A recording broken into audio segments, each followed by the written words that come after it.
오늘 우리에게 주시는 말씀은 요한복음 21장 15절에서 25절입니다. 그들이 조밥 먹은 후에 예수께서 시몬 베드로에게 이르시되 요한의 아들 시몬아 내가 이 사람들보다 나를 더 사랑하느냐 하시니 이르되 주님 그러하나이다. 내가 주님을 사랑하는 줄 주님께서 아시나이다 이르시되 내 어린 양을 먹이라 하시고 또 두 번째 이르시되 요한의 아들 시몬아 내가 나를 사랑하느냐 하시니 이르되 주님 그러하나이다. 내가 주님을 사랑하는 줄 주님께서 아시나이다. 이르시되 내 양을 치라 하시고 세 번째 이르시되 요한의 아들 시몬아 내가 나를 사랑하느냐 하시니 주께서 세 번째 내가 나를 사랑하느냐 하심으로 베드로가 근심하여 이르되 주님 모든 것을 아시오매 내가 주님을 사랑하는 줄을 주님께서 아시나이다. 예수께서 이르시되 내 양을 먹이라. 내가 진실로 진실로 내게 이르노니 내가 젊어서는 스스로 띠뛰고 원하는 곳으로 다녔거니와 늙어서는 내 팔을 벌리리니 남이 내게 띠띠우고 원하지 아니하는 곳으로 데려가리라. 이 말씀을 하심은 베드로가 어떠한 죽음으로 하나님께 영광을 돌릴 것을 가리키심이러라. 이 말씀을 하시고 베드로에게 이르시되 나를 따르라 하시니 베드로가 돌이켜 예수께서 사랑하시는 그 제자가 따르는 것을 보니 그는 만찬석에서 예수의 품에 의지하여 주님을 파는 자가 누구오니까 묻던 자더라. 이에 베드로가 그를 보고 예수께 여짜오되 주님 이 사람은 어떻게 되겠사옵나이까? 예수께서 이르시되 내가 올 때까지 그를 머물게 하고자 할지라도 내게 무슨 상관이냐? 너는 나를 따르라 하시더라. 이 말씀이 형제들에게 나가서 그 제자는 죽지 아니하겠다 하였으나 예수의 말씀은 그가 죽지 않겠다 하신 것이 아니라 내가 올 때까지 그를 머물게 하고자 할지라도 내게 무슨 상관이냐 하신 것이러라. 이 일들을 증언하고 이 일들을 기록한 제자가 이 사람이라. 우리는 그의 증언이 참된 줄 아노라. 예수께서 행하시는 일이 이 외에도 많으니 만일 낱낱이 기록된다면 이 세상이라도 이 기록된 책을 두기에 부족할 줄 아노라. 아멘. 오늘 요한복음의 마지막 장면에는 주님께서 제자들의 무너진 마음을 다시 붙드시고 실패한 제자를 다시 세우시고 사명을 새롭게 하시는 주님의 사랑이 아주 깊이 담겨 있습니다. 어제 우리가 살펴보았듯이 제자들은 다시 자기의 고향인 갈릴리로 돌아가 예수님을 만나기 전의 원상태, 즉 어부의 자리로 돌아가 있었습니다. 특히 베드로의 심정은 어땠을까요? 베드로는 주님께 큰 사랑을 고백했던 사람이었습니다. 다른 사람들은 다 주를 버릴지라도 나는 주님을 결코 버리지 않겠노라 라고 호언장담했던 사람이 베드로입니다.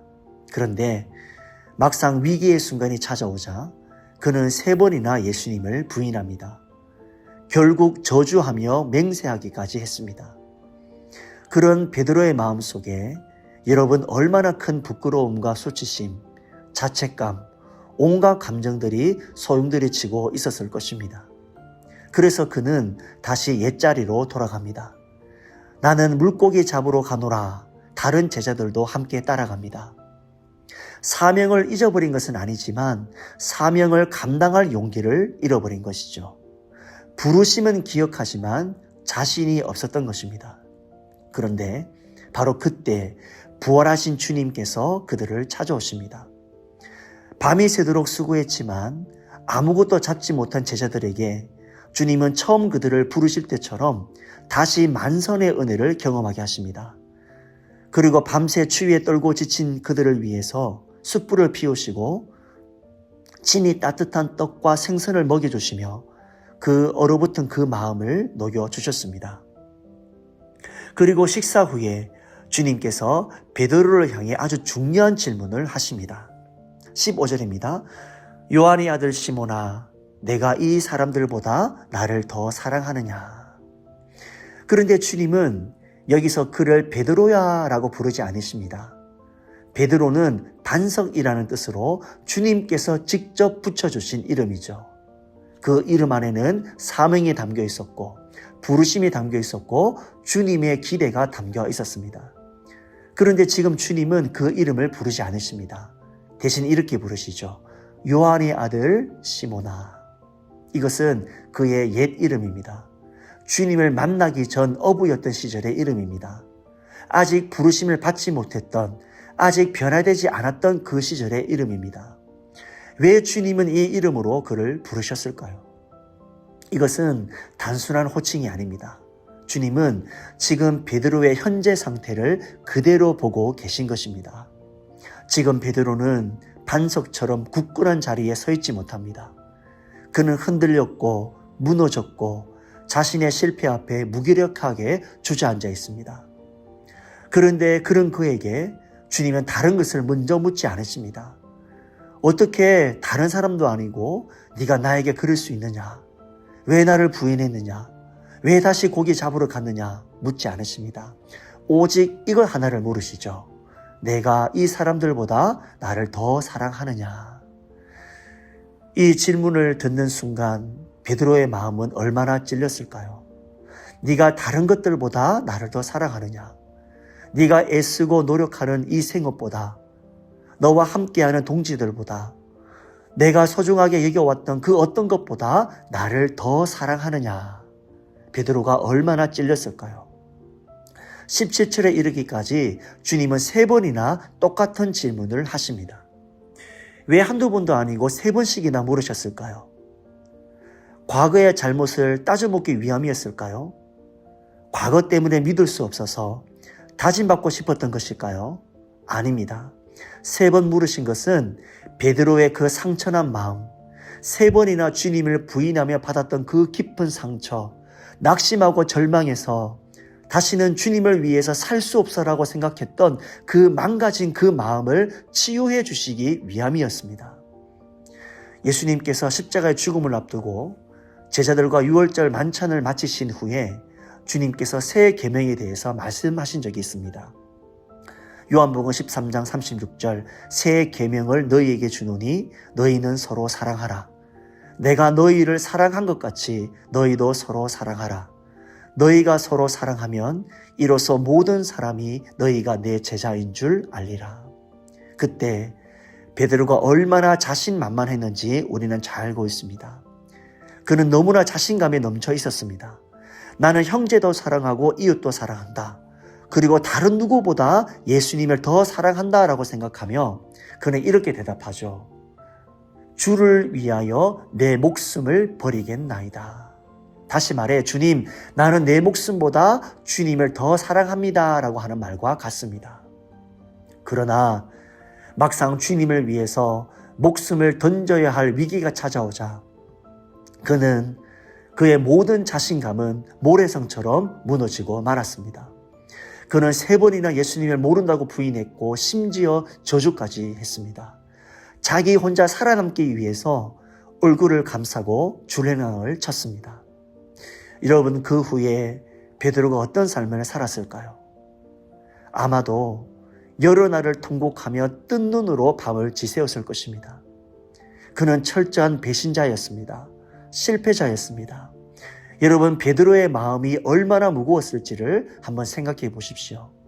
17절에 근심하여 이르되, 근심, 루페어, 그냥 염려했다라는 의미가 아니라 가슴 찢어지게 아프도록 비탄에 빠졌다라는 뜻입니다. 그토록 사랑했던 주님 앞에서 찢어지는 가슴을 안고 베드로가 대답합니다.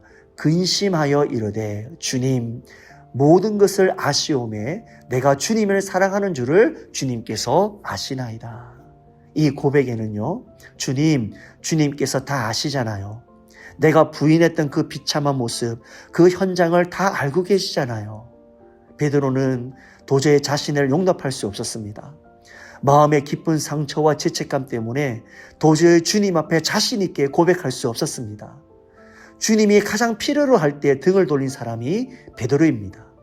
이것이 베드로의 고백이었습니다. 사랑하는 여러분, 우리도 그렇지 않습니까? 우리도 주님을 사랑한다고 수없이 고백하지만 죄를 범하면 내 자신에 대해서 실망하게 되잖아요. 주님을 사랑하지만 그렇게 살지 못했던 내 자신을 원망하면서 점점 주님과 멀어지는 것을 느끼잖아요. 사실 주님께 다시 가까이 가고 싶은데 이렇게 실망만 안겨드리는 내 자신을 주님이 사랑하지 않을 것 같아서 자신 있게 내가 주님을 사랑합니다.